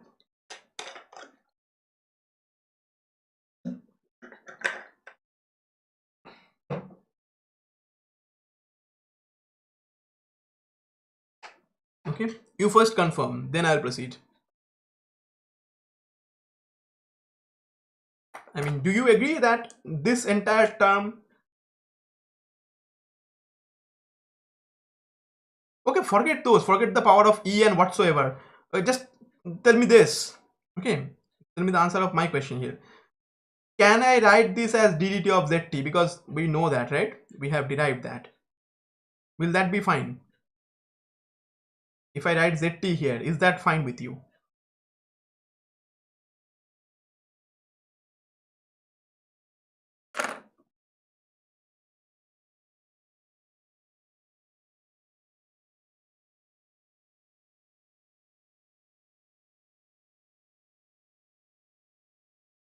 I'm waiting for your answer. And again, if you don't understand how the derivative came to be, I did just mention this moments ago, then I can repeat this part as well. I can repeat this part if you haven't understood. If you don't understand this part, I can repeat this part also. I can repeat this part also. Do I have to repeat this part? So we assume zt to be equal to e to the power minus atxt, and we differentiated zt with respect to t. So once we had to differentiate the xt part, keeping e to the power at constant, and then again we have to differentiate the e to the power at part while keeping xt constant. Okay, so technically we had this. So this term is exactly equal to this term. No, don't forget the power. I completely forget the power right now. Why are you going so much ahead? Let me think about it the way I'm telling you. So I think it's fine if I write zt, right? Right?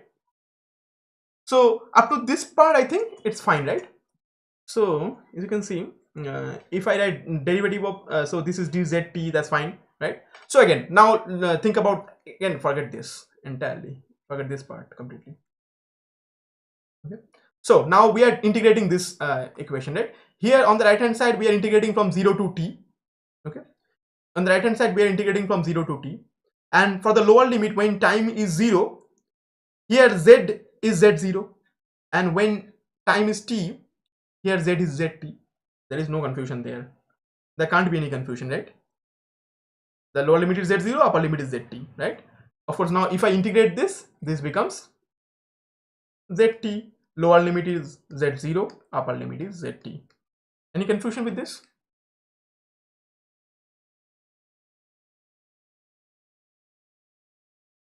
Is there any confusion with this? No, right? So I can now write this as z0, sorry, zt minus z0.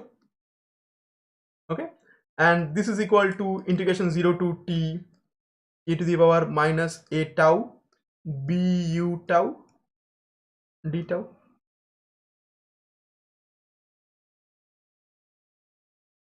Right? Is this fine? Is this fine with you people? Right? This is absolutely fine, I think, right? So I can write zt to be equal to z0 plus integration 0 to t e to the power minus a tau bu tau d tau, right? So see, tell me if that line is fine. If that line is fine. But what is z? But what is z? We know what is z. What did I assume to be z? Z was e to the power minus 80xt, right? Zt is e to the power minus 80xt, right? Therefore, again, forget these lines. Forget that I ever wrote those lines. Okay. Okay, just since I'm asking you to forget those lines, let's even delete these lines. Who cares? Okay. Okay. So that's Zt. Then tell me what is Z0, because we have Z0 here, right? What is Z0? That's e to the power 0 x0. But what is e to the power 0? That's 1, right? That's x0, right? And we already know what is zt. Zt is e to the power minus 80xt, right? So instead of zt, can I now write e to the power minus 80xt? And instead of z0, can I now write just x0? See? Because z0 is e to the power 0 times x0. So e to the power 0 is 1.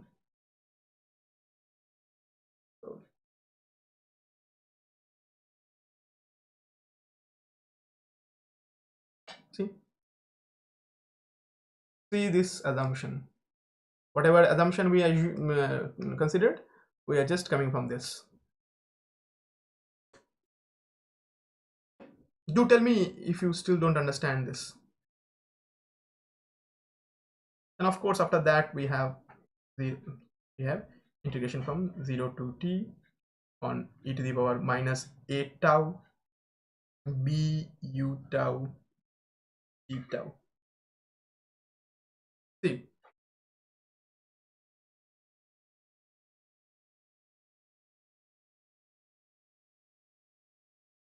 do tell me that is it clear now?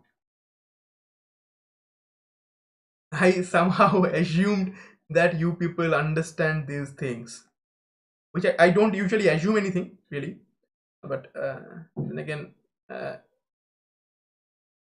kind of assumed I shouldn't have really, because that was confusing from the get-go, because I myself did make a mistake, right? So writing those limits, really confusing thing.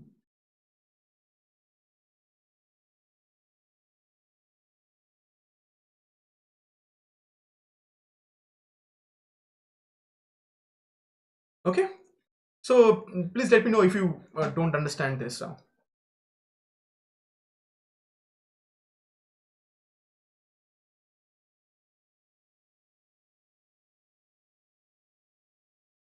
Right? Understood, right? So now I can happily multiply both sides with e to the power 80.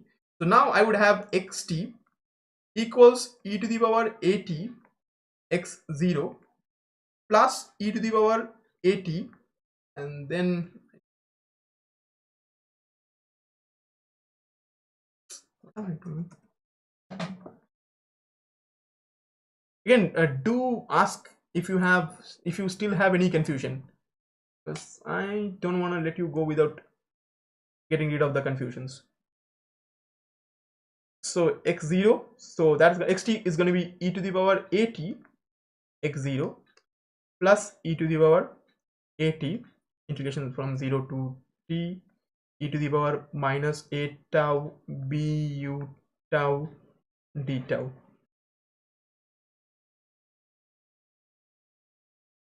Nice. So please say if you have any query, I mean any confusion with this, right? So we assumed this to be e to the power 80, e to the minus 80 times xt to be zt, and then we went from there.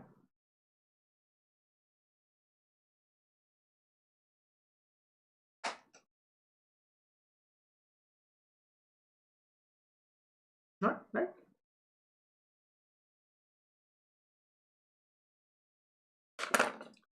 Please tell me.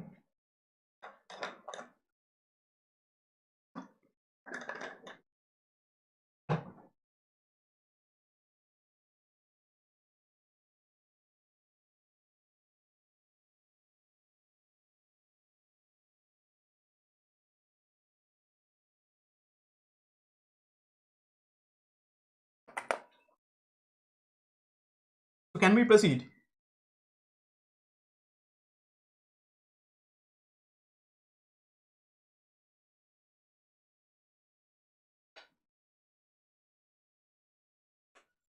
Can we proceed from this?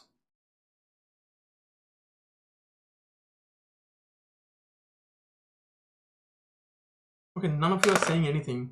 Is my chat not refreshing? Aren't you people saying anything?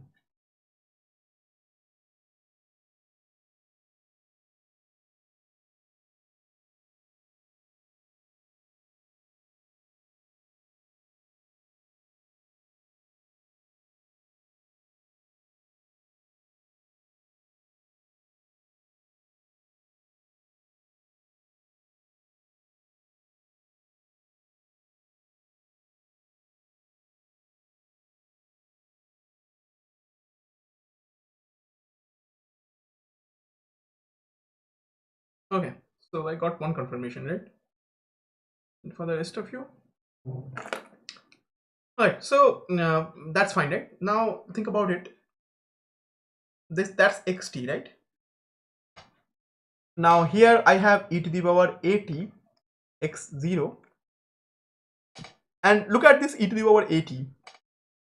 Here, what is the variable t, right?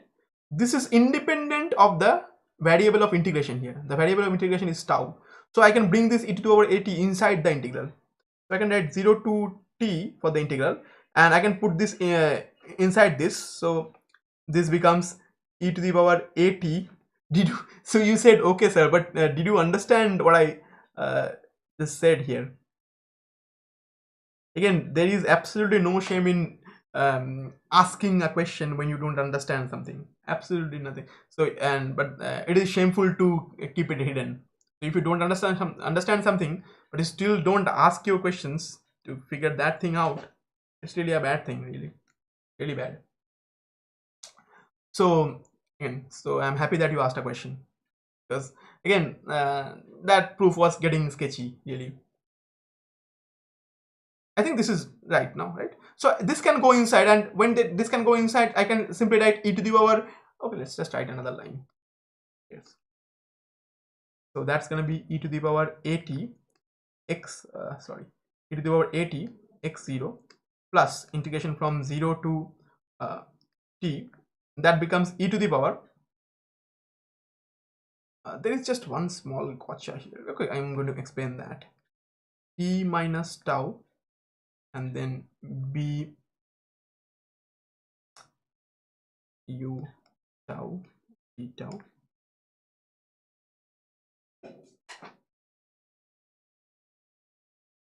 Okay. All right. All right. So what have we solved really? What have we solved? So we have solved the state equation. So this is the solution. See, this is the solution of the differential equation that we started with. So this is the solution of the differential equation that we started with. So this is the differential equation we started with, and this is the general solution of the differential equation here. I do not really know what ut is, but we can, based on what functions we get, we can figure that out. So that's fine, I think, right? With that said, the beauty of it lies in the fact that this can now be extended towards differential equations represented through vectors and matrices, right? So this is the thing that Kalman figured out. I mean, of course mathematicians knew, but Kalman figured out that this technique can be used in control systems, because this can now be extended to vector matrices. So I'm saying the solution, thus the solution to this, to the scalar ODE,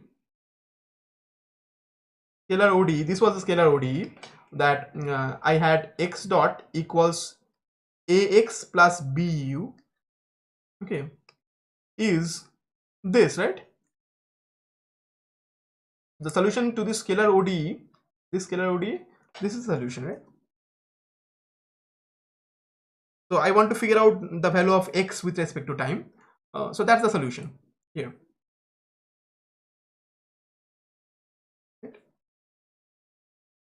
The point is there are certain mathematical ideas behind it, but you have to assume that this can be extended for vector matrix equations as well.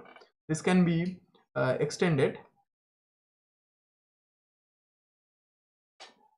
for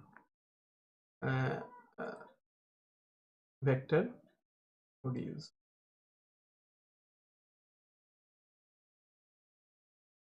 Extended for vector ODEs. So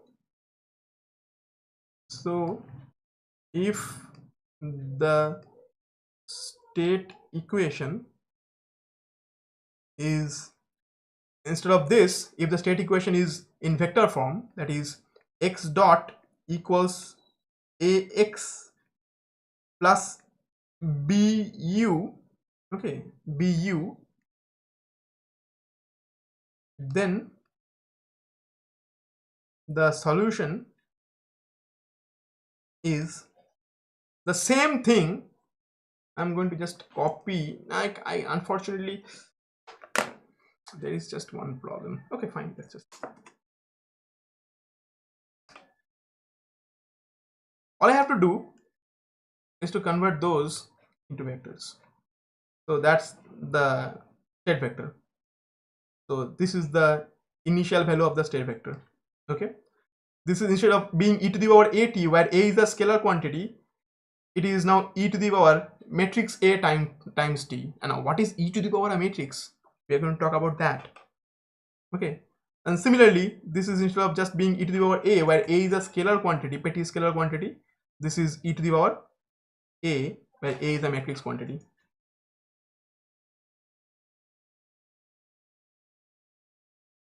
Right, and here b is a matrix quantity. Also u is a matrix quantity.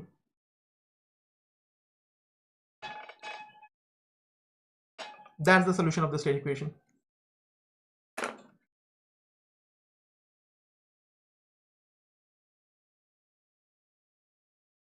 The point being that this will be the same, this solution will be the same for any system. Try to understand, try to let that sink in. This is just one solution, but this one solution works for every single system, as long as you have a state space representation for the system, right? So if you have a state space representation for the system, then this exact solution will work for that. Okay, all you have to do is to put the value of a and b. And where did C and D go? I'm just going to write that shortly. But see that this is exactly the solution that you need to write for every single system. As long as you can represent that system in the state space, this is exactly the solution. So we have one solution that is applicable for any system. All you have to do is to put these values. So matrix A will be different for different systems, matrix B will be different for different systems, right? Inputs might be different, the initial conditions might be different. You just have to put these values and compute this, and this can be done very easily using numerical methods, right? So this is what Kalman figured out, that you can have now computerized techniques that can be employed to calculate this solution, right? Get the idea, right? So the solution of the state equation that looks like this is this. Okay, that's the solution of the state equation, right? And now these things have special names and everything. We are going to talk about that later on. But now, just for a moment, think about the output of the system is given by the output equation.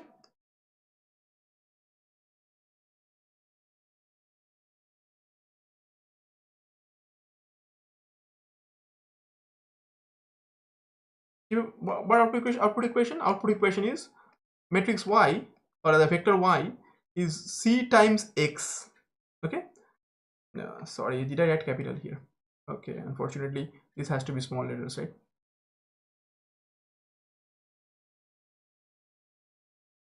Because these are vectors, but these are still in the time domain, right? Cx plus, so again x is that function of time, y is also a function of time, but again these are matrices, plus du, right?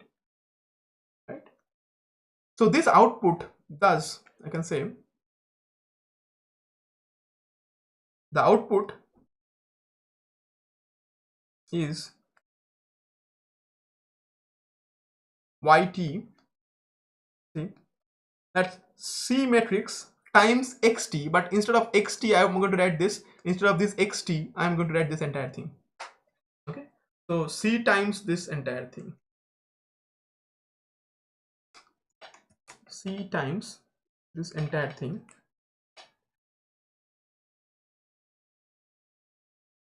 okay, plus du, see,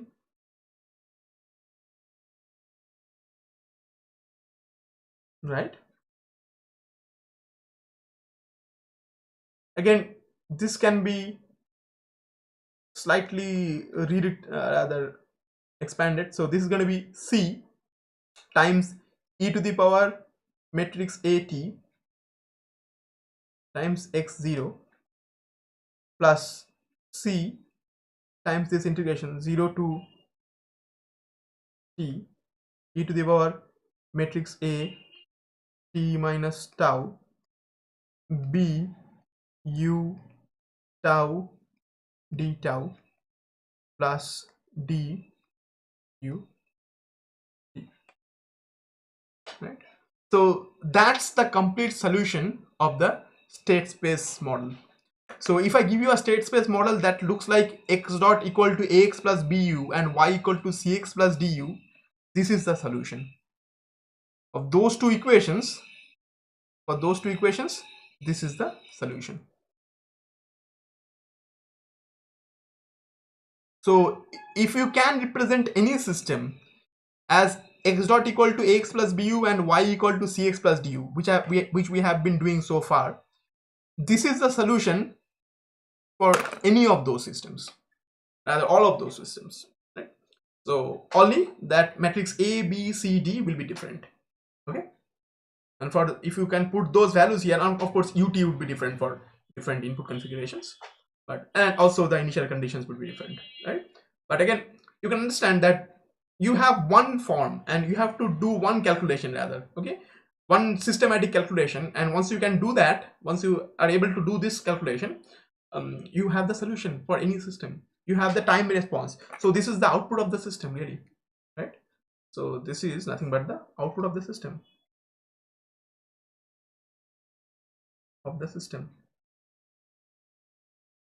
okay, what you call the transient response or time response.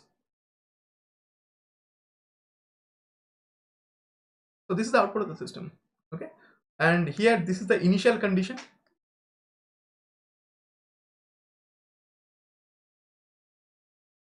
and the input is appearing in two places, here and here. The input signal is appearing in two places. I'm going to explain why it appears in two places, and you already know to some extent that, see, if nothing is there, okay, this part of the input is kind of directly reflected here at the output, right? That's just something, so d times u, you already understand that, right? This is like just like d is acting like an amplifier here directly. So that's the feed forward matrix or the measurement matrix. But again, you can see that there are three parts of this solution, okay?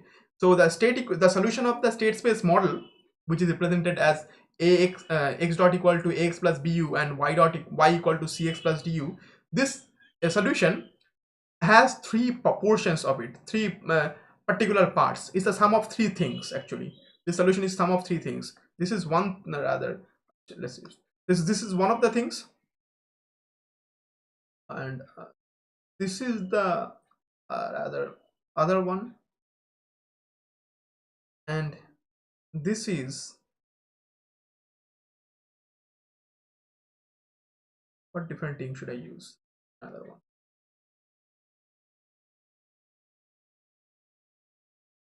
Right, so there are three distinct parts of this solution, and I'm going to explain these three distinct parts of the solution, and we're going to explain how you can actually solve, how you can actually figure out, calculate this for a real system. We are going to talk about that in the next class. But for now, let me appreciate the fact that even though the calculations seem difficult, but this is pretty systematic. Once you understand that, once you can figure out the model of a system in the state space, and let me tell you, I told you infinitely many times that a single system, a unique system, has infinitely many state space representations. There is a particular state space representation which is very easy for this.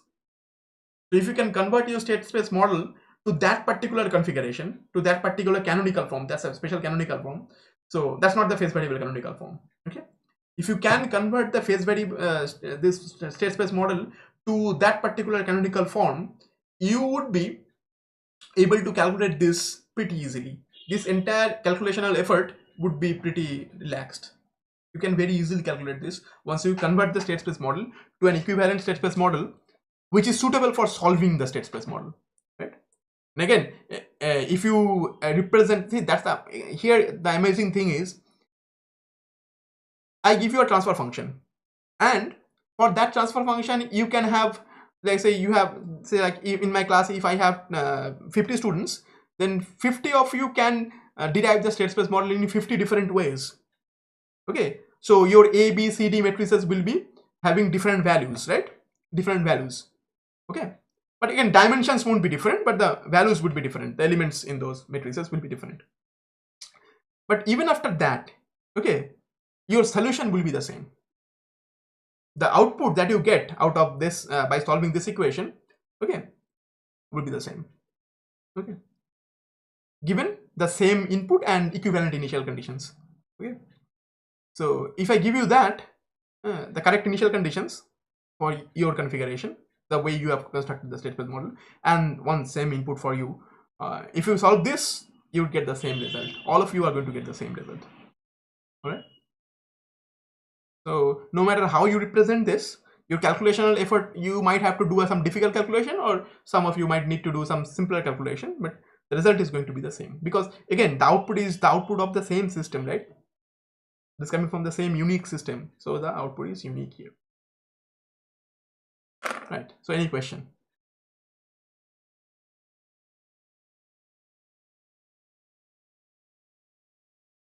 And we're going to just pick up from here on the next class. So just tell me if you have any queries so far. And just one more thing, the order in which I'm writing these elements is very important, because these are all matrices, right? C is a matrix, e to the power at is a matrix, x is a matrix vector, C is a matrix, again this term is a matrix, all these are matrices. So the way, the order in which you are multiplying them should be kept intact. So this is the order in which you multiply them, and this order should be kept intact. If you just somehow mess up the order, the multiplication won't even work in most cases. So do tell me if you have any confusion with this, because we are going to pick up from here.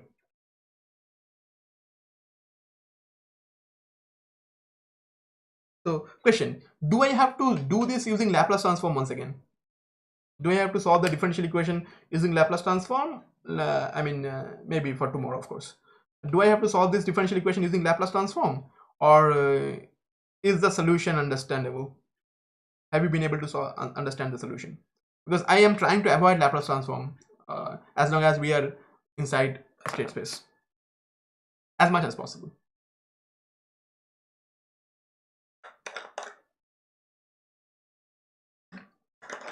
What is? Do you want me to do this using Laplace transform? Or is the solution fine? Because if you understand this solution, you don't have to apply Laplace transform anywhere, right? But you have to understand where this came from. Okay, so you still want the Laplace transform. So just confirm one thing. Have you been able to understand this solution? Okay. If not, then we can do the Laplace transform. Otherwise, I can just do the okay. We will do the Laplace transform solution of this using Laplace transform also. Don't worry there. Because I think I do need to tell you the Laplace transform method of solving this equation. So I think I do need to tell you the Laplace transform method for solving this equation, because there is one crucial thing that you are going to get to know once we apply a Laplace transform there. So we're going to apply Laplace transform, then solve it. We are not going to assume zero initial conditions. We're going to apply Laplace transform, solve it, and go back using inverse Laplace transform. Okay. Anyway, and then we're going to discuss the matter of this. Just keep in mind. Okay. So I would strongly suggest that you go through whatever we have done at least once. Okay, before joining tomorrow's class. So, all right. So if you have any query, just ask right now. Otherwise, we are going to end today's discussion at this point.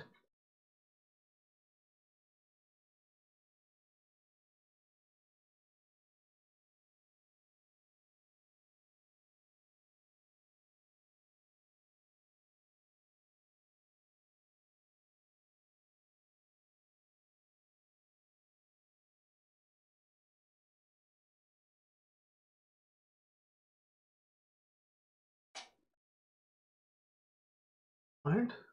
So thank you very much, and I'll see you tomorrow.